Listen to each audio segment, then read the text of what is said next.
leitura dos escritos sagrados do livro Evangelho do Céu, volume 5, O Grande Caminho. Purificação de toxinas. Intensificação das purificações.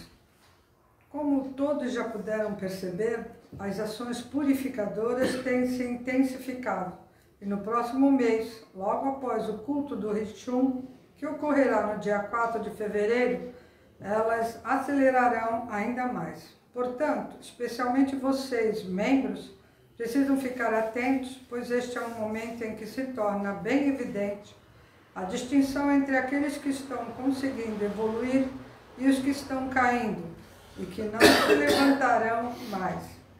Este é um período decisivo no qual será definida a capacidade de cada um para continuar servindo na obra de Deus. É um momento em que nosso corpo físico pode chegar ao limite do esgotamento, tornando-nos incapazes de executar qualquer dedicação, o que seria sem dúvida lamentável. É preferível trabalhar com o corpo físico no mundo material. O ideal é que possamos servir ao máximo na obra divina para a construção do reino do céu na terra enquanto ainda estamos vivos, deixando para mais tarde as atividades que realizaremos no plano espiritual após nossa morte. Ainda assim, a intensificação da ação purificadora não diz respeito apenas aos membros, mas a todos.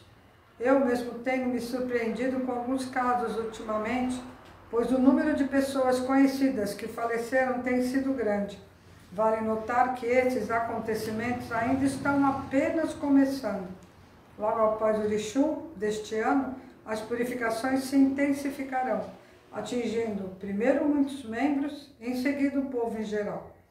Há pessoas com dons da vidência espiritual que já percebem que será grande o número de espíritos que desencarnarão aqui na Terra e que só ao chegarem ao mundo espiritual começarão a entender os princípios do tratamento que ensino. Necessidade de ministrantes eficientes. Aproxima-se o momento em que ninguém mais conseguirá obter curas, exceto por meio do Jorei, o que aumentará consideravelmente o número de seguidores e, consequentemente, o trabalho de atendimento.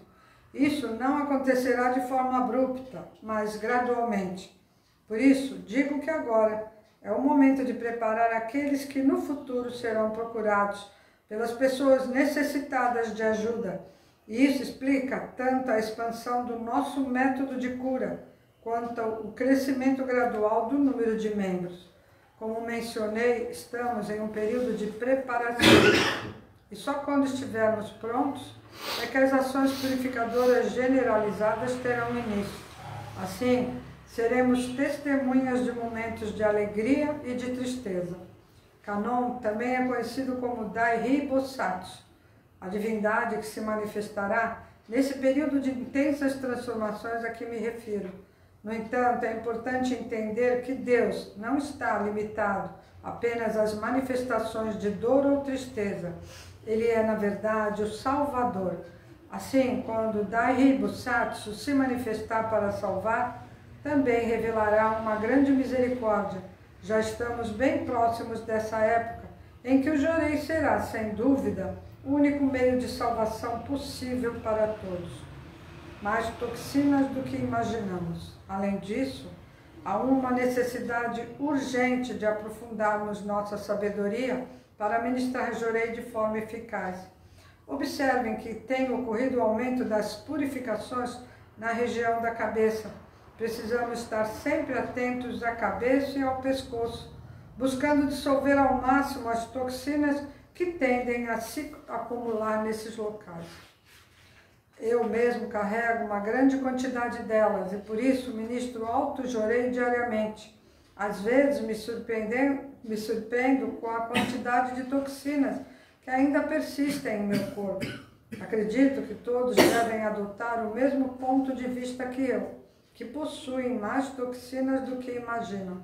Seria um erro pensar que a quantidade delas já diminuiu o suficiente. Estamos apenas no começo desse processo. No meu caso, em particular, Posso dizer que, em comparação com as pessoas em geral, a quantidade de toxinas em meu corpo diminuiu consideravelmente devido ao grau de aprimoramento que alcancei e, claro, ao próprio Jorei. Tenho muita vitalidade e minha cabeça está em melhores condições que a maioria. Ao observar os jovens de hoje, fico preocupado.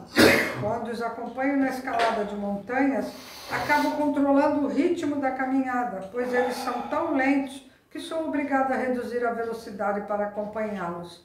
Eles costumam dizer, Meixo-sama é muito rápido. E eu respondo, é por causa da idade. Agilidade e percepção aguçada.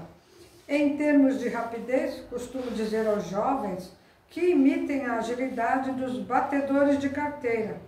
Estes criminosos são muito rápidos. No caso de um ladrão entrar em uma casa, não há muito que se possa fazer para evitar. No entanto, quando um delinquente se aproxima, se a pessoa estiver realmente atenta, ela não conseguirá roubá-la. Se por acaso algum deles for bem-sucedido, é porque a vítima não estava alerta o suficiente para impedir o furto. E essa é a lição essencial. É preciso aprender a ser esperto e ágil, como os batedores de carteira. No meio da multidão, eles escolhem suas vítimas e sabem exatamente qual bolsa conseguirão roubar. Essa mesma agilidade voltada para o bem é necessária para evitar o roubo. Portanto, nesse aspecto, os batedores de carteira e os fraudadores se destacam muito mais do que as pessoas comuns. Os fraudadores elaboram planos para burlar a lei e conseguem enganar até aqueles com alto nível intelectual. O ideal seria que utilizassem toda essa habilidade para praticar o bem. Isso sim seria realmente útil. Ao se comparar a eles, o que se deve desenvolver é um olhar afiado, semelhante aos dos batedores de carteira, especialmente ao se deparar com alguém doente. É fundamental ser capaz de identificar exatamente o ponto focal da enfermidade dessa pessoa. Amadurecimento da fé. É preciso ter sabedoria e percepção aguçada para discernir o certo do errado nas situações. Somente alguém afirmar que tem muita fé pode não ser suficiente. Costumo dizer aos jovens que me acompanham, vocês agem como se vivessem 300, 500 ou 1000 anos atrás. São muito lentos. Diversos jovens vêm à minha casa para dedicar e servir, mas todos têm essa característica. São lentos. Eles são tão tranquilos que não parecem viver no século XX. Esse comportamento é ainda mais evidente nos que ingressam na fé. Passam a impressão de que acreditarem que, ao se entregarem completamente nas mãos de Deus, tudo se resolverá e ficará bem. O que não percebem é que, ao adotar essa postura de não assumir o controle de suas próprias vidas, acabam transferindo a Deus uma responsabilidade que cabe a cada um de nós.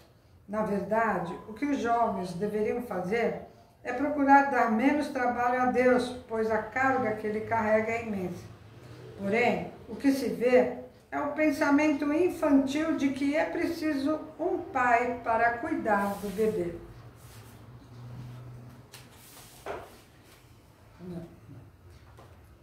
Obrigada a todos e uma boa noite.